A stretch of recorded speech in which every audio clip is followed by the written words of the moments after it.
So, in this chapter, the meaning of democracy is discussed in a descriptive sense. That is, that you learn about the democracy as a form of government, and thus it helping them to identify a clear set of minimum features that this democracy requires, and the common form adopted by the democracy is a representative democracy, because in democratic countries all people do not rule, so a majority is allowed to take the decisions on behalf of all the people through they elected the representative.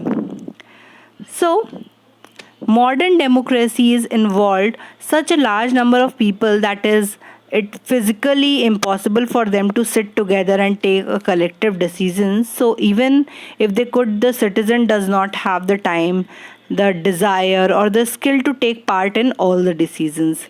So as a principle can go beyond the government and can be applied to any sphere of life.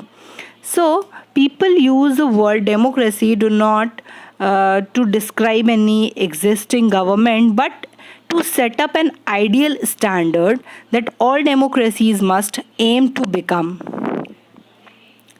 So the ideals of democracy are considered them.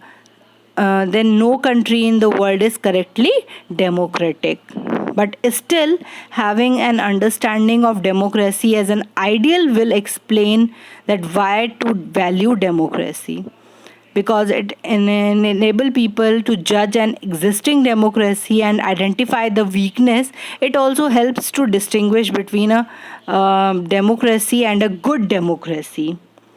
So this is the most common form of democracy in today's world, is being ruled through people's elected representative.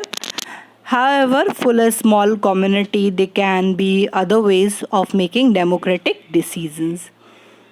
So all people can sit together and make their decisions directly. So this is how the Gram Sabha should work in a village.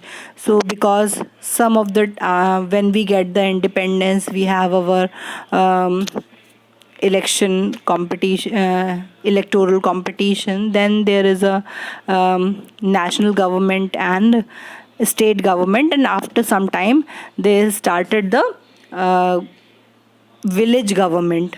That's why the Panchayati Raj system was formed, and this was the third level to have to solve the problems of the villages and towns.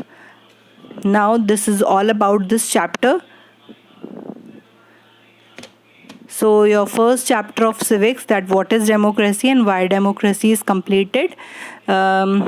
I'm going to give you the sheets and you have to answer those questions in a notebook. Okay, thank you.